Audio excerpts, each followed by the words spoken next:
Hey, what's up, everybody? I'm sitting here with Ben Rath, who is our integrator executive pastor. What's up, Ben? What's up? Yeah, we're talking about the good, the bad, and the ugly of Church Anywhere. And Ben has a unique perspective, and I'm really excited for you to join us today. So we're just gonna get right to it, Ben. Sound good to you? I'm ready. Yeah, Let's go. Ready? Let's talk. Awesome, man. Discourse is last week. I'll get you caught up to where we are. Okay, so last week, Lauren and I, we just sat and talked. Yeah, that's what you do here. But we sat and talked about everything about how the Lord really took us to this model, and we started talking about the good and the bad and the ugly from our standpoint and everything. And you were involved as a board member whenever we started to make the call of like, hey, we feel like the Lord's leading us there. And then amazingly, you came in right when the pandemic shut us out. So everybody listening would probably have context for what we experienced in those moments and everything. But dude, I'm really glad that you came here, and really glad you're a part of all this, man. You have 2 years. It's been 2 years. What was your anniversary? Do you remember? It's probably like April. June. June. Okay. Yeah, all those discussions and stuff were happening certainly in the spring, but June is when we got moved up here. But you came up. I guess I was kind of working here from Florida.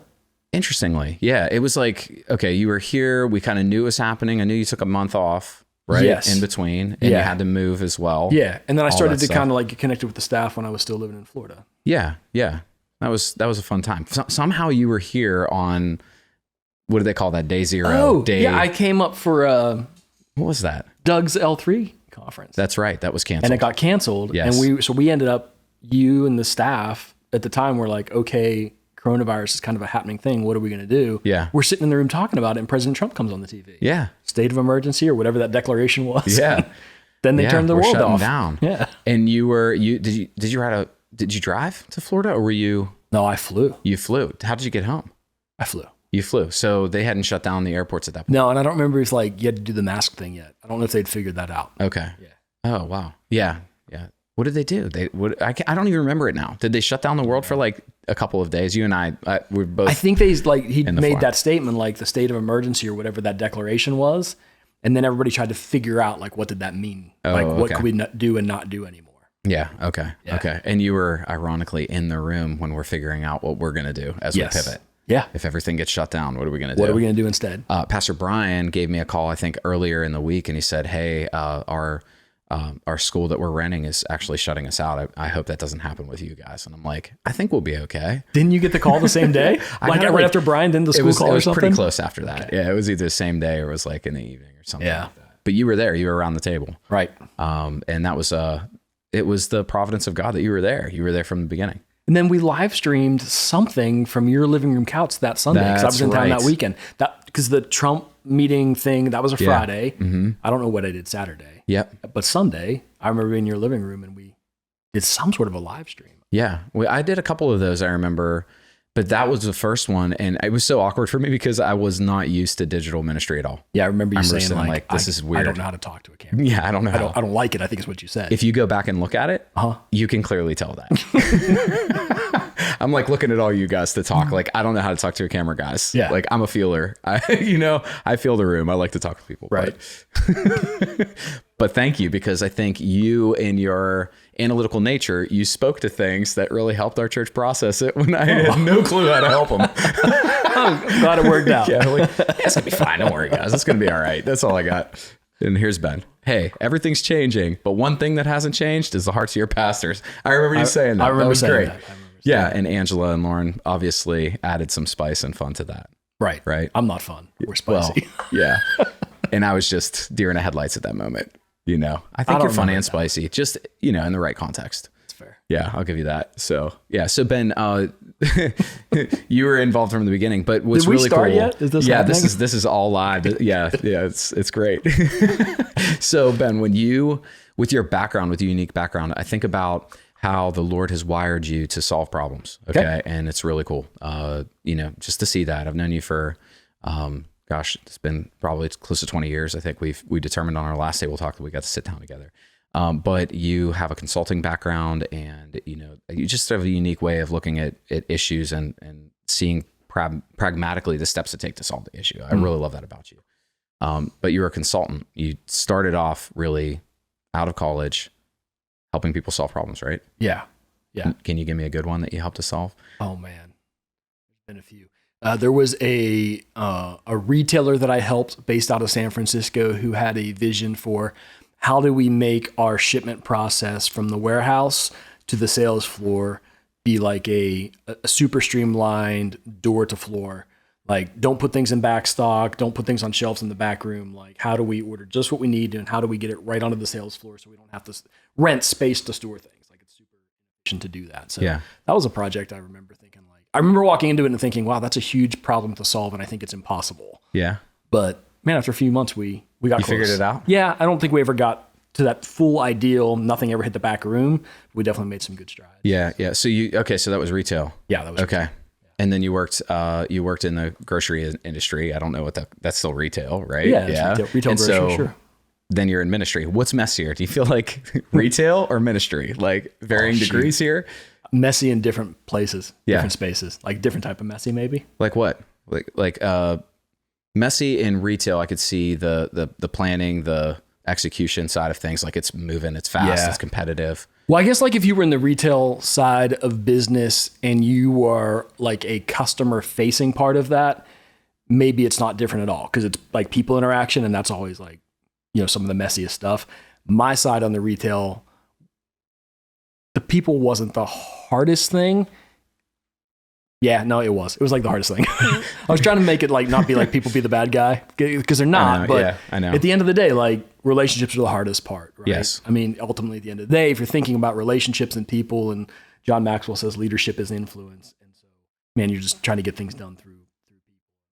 Yeah, people. Like it. I don't know that. Like people not wanting to change. I think the difference is like in my experience in the corporate world, the people side was messy, but organizational structure helps with that. And at the end of the day, man, people are there because they have a job. Yeah. The ministry side of people is messy, but that messes with your brain in a different way because it's messy with people you're actually just trying to help. You know what I mean? Like you're actually really trying to help people and you're like, wait, why are you upset?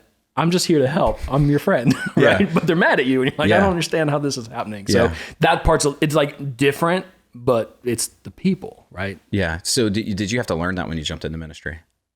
Did you have to adjust to that? I had to adjust. Yeah. I think I knew, but I had to adjust. Like I didn't understand like when my wife and I jumped into ministry and started to plan our church, I didn't really I don't want to like bring up a bunch of petty instances, you know what I mean? But like, I think I was blown away how much your heart could be to help somebody that walked in, like a single mom working through like a hard parenting situation. And I didn't realize, somebody told me in church planning school, like, hey, I know like, pastor, you're a shepherd. And so, you're kind of taking care of the sheep, but watch out, sheep bite. And I was like, what do you mean? And then one bit. And I was like, oh, yeah. Like we've done so much to like, just to do our best, never perfectly. Like you never minister to people perfectly, right? But like the best of your ability, you try and love on people and serve them in the hardest moments. And then when that doesn't measure up to maybe their expectations of what they needed or wanted, it's amazing how quick that kind of flips the script. Like it's just really messy. Yeah. Somebody said to me once, sheep, goats, wolves in the church. Sheeps, goats, wolves. The sheep have they want to be led, they want to be pastored essentially. The goats never want to be led or pastored. Yeah. They're like, I'm going to do my own thing. They eat things up. They bite a little bit. Yeah. And then the wolves are there. And you have to fend them off. Like there's right. No, that's good. A lot of instances with that. But I got bit by a goat before. I got a good old scar on my finger from it from when I was a kid. Apparently when they bite, they have to lock their jaws. So I was freaking out a little bit on that one. But sheep bite. That's interesting. Yeah. And you didn't have that in the business world, or you did? Well, no, you do, but I think you expect it there. Yeah. Right? Like, I think if you think about the business world, and not that it's right, but I think we all, even if you haven't been in that space, there's almost like a tolerance or an acceptance for like the cutthroatness of it, like climbing the corporate ladder. So you expect that. But I think in the church world, I at least had a different expectation. I had the expectation like, oh, we're all in this together. We're just brothers and sisters in Christ. And we're going to love each other unconditionally. And like, until you really upset me or you do something that I think is wrong or you say things the wrong way or I misinterpret what you're saying, then maybe not so much. So it's different. Yeah. And this is like part of the good, the bad, and the ugly that we're starting to experience with making the jump to this model and tweaking and figuring out and working toward the future is that, we found that most people would expect that in the world, but then now that they're involved in a level of ministry that they, may not have been fully prepared for because of the reactive nature of what we had to do, or they had, their expectation of what ministry is actually like. Now, these people are doing more ministry than they've ever done in their life. Right. And what we found is it's messy. It's absolutely messy in that way. Right. That some people, there's degrees, right? Like there's degrees in anything, but certainly in ministry. Like it's not like people weren't in ministry. It's not like holding the door open as a greeter on a Sunday morning. That's ministry. Like that's a role in ministry. Yeah.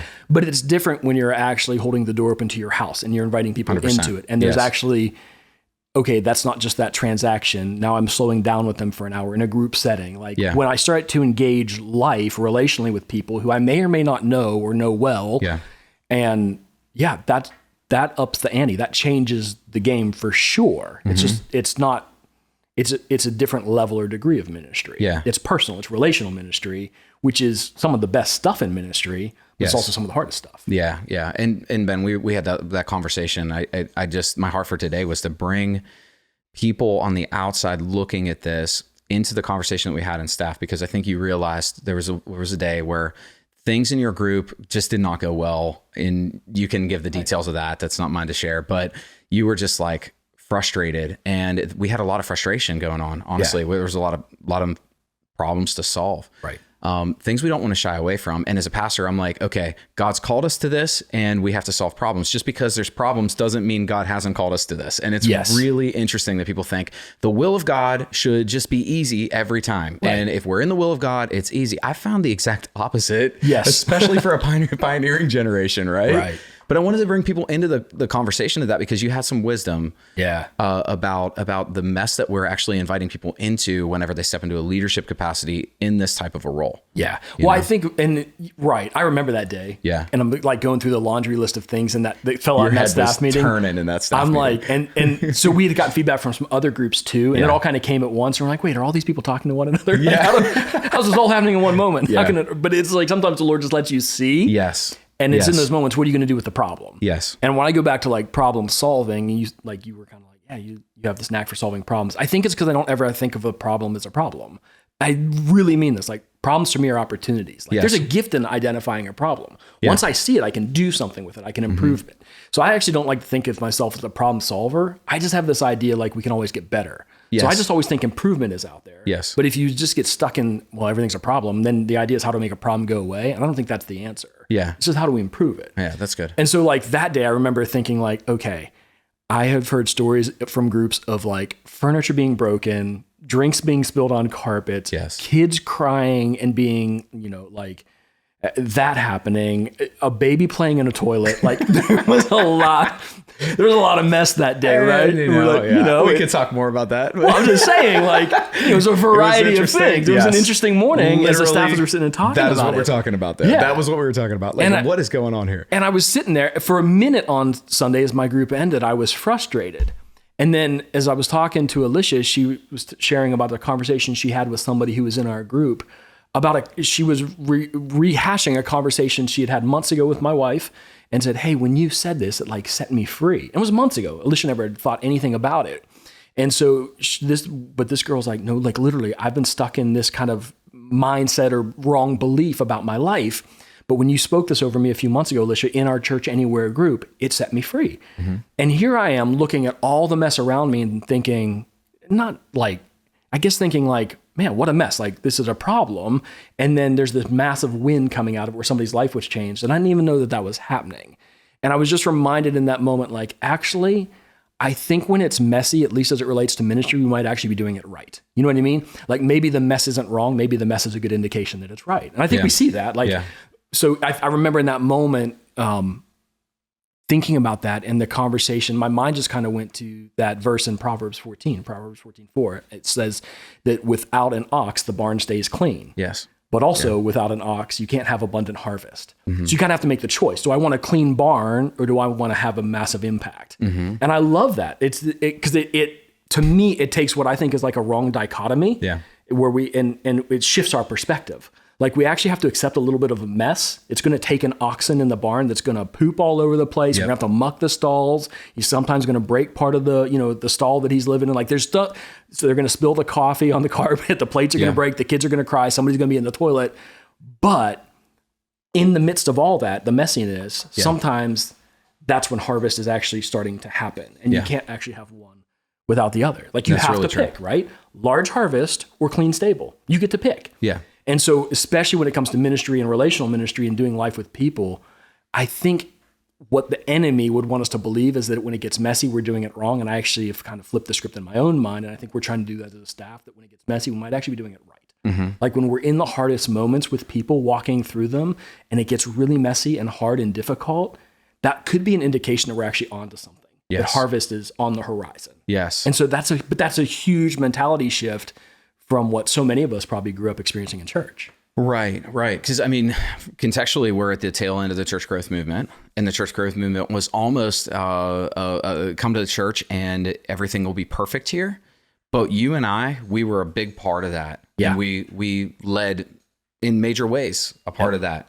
And, I'm not saying church growth movement was all bad by any means. Like in any season that we look back at. No, we're both byproducts of it. Yeah, we are. And it changed our lives. Right. We just have to keep in mind that it's going to take something new to reach the next generation, the generations coming after us. And, COVID didn't necessarily create all new things. It just revealed what was really in the hearts of people. And so we see and see, oh, look at these issues. And then you see a friend who was saved with you in the church growth movement and they experience the glory of God. And now they're like all the way over here. And you're like, what are you doing right now? Like what's happening? And people are all over the place. But there was a part of that we did purposefully. We never wanted people to see imperfection. Yeah, that's right.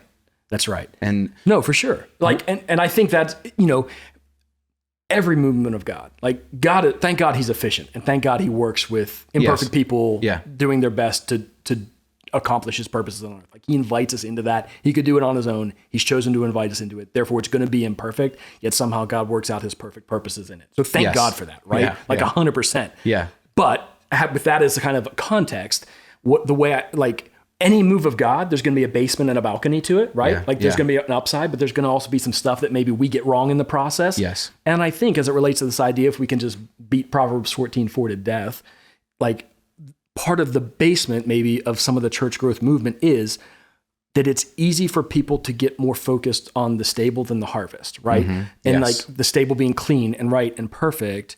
And what we're doing in Church Anywhere and creating these highly relational moments is actually inviting them into the messy stall. Yes. Because that's what's going to ultimately lead to deep and prolonged and lasting harvest. Yes. But so people get their focus off. They get focused on they aren't maybe as correctly focused on harvest, and they're more in tune with messy stable, and that's frustrating to them. Yes. And so as leaders, like I think we have to be super, super aware, like in our groups, in our leadership, in our church, in our team. That's why it's so important, I think, to like celebrate the wins.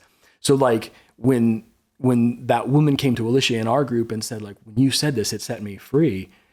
That I brought that to our staff and shared it because it was such this moment of like, no, that's what it's supposed to look like. We have to remind people what the win looks like. Yes. That most life change, most spiritual growth, most transformation, sometimes you get a lot of change in a little bit of time, but most of the time you get a little bit of change over a long period of time. Yes. And if we're not looking for those wins, we're going to get focused on the mess in the stable and lose track of how harvest actually happens. And harvest is hard. Yes. Harvest takes a lot of work. Like think about the farmers in our area, right? Like right now, they're a month and a half away from harvesting corn.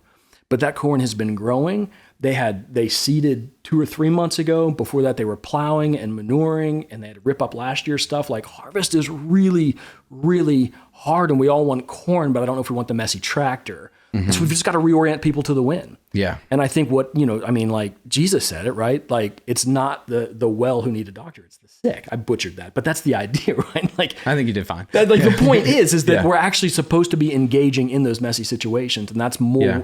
That's a huge piece of what ministry looks like. And ministry without that might not be incorrect, but it might be incomplete. Yes. And I think that matters for us. Yeah, it definitely does. And, I found myself when you and Lojo were running training for upcoming group leaders, I found myself extremely grateful for them because, in the prior years, you and I would, present perfection in certain ways. It would be like, we don't want anybody to see the mess. We want to focus on the stable, look at the stable, because the building was like a means to reach people at one point, and that was awesome, and it worked for a season, So we wanted to present that, but we experienced all of this mess behind closed doors. Yeah. The only difference is now that other people are experiencing it with us. You got to say that again, because that was brilliant. Yeah. Right? Like, it actually hasn't changed all that much.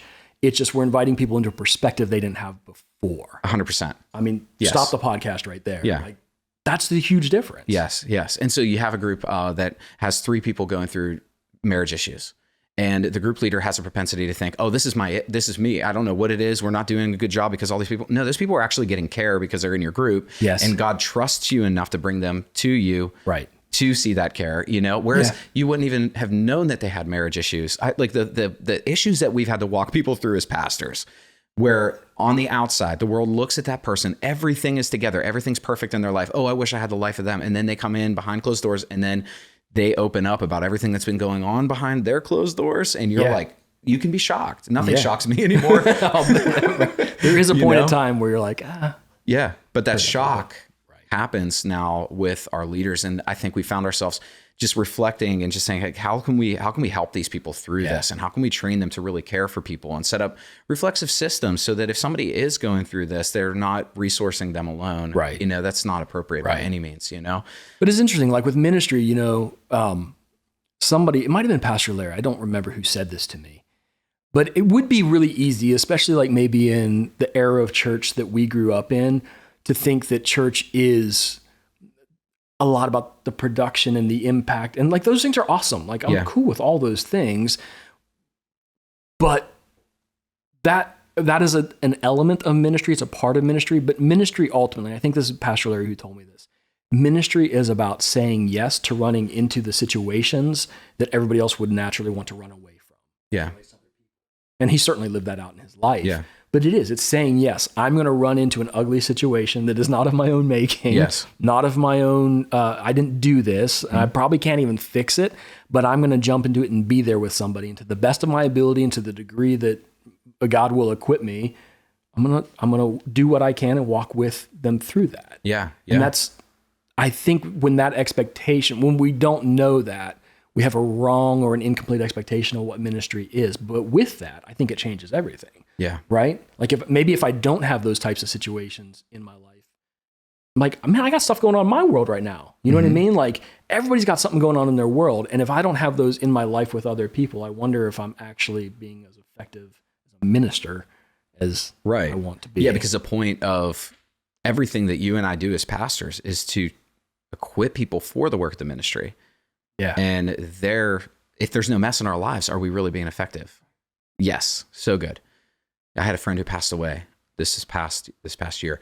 I loved him so much. And it was funny because I went in my storage unit the other day. I was just organizing my garage, getting stuff ready for the upcoming seasons of, fall and winter here in Pittsburgh. And I open up and I see 2 pictures of just me and him. They're the only 2 pictures that we see together that I've ever taken with him. And I see them and I just kind of sit down and like, just reflect on that friend. And, I found myself, with death always comes regret. Like, you always regret it. You're like, man, I knew he struggled. I knew he had issues. He had reached out to me and I'm like, man, I should have done more. I could have done more. And I have had this burden in my heart of like, I think that's like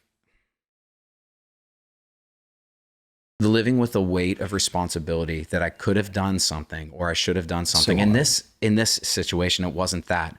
But I'm just burdened for people right now because I feel like we've just passed ministry off on one man who's standing behind a pulpit to give me a message that is like an ideal package. So I'm remembering it and I'm walking through my week.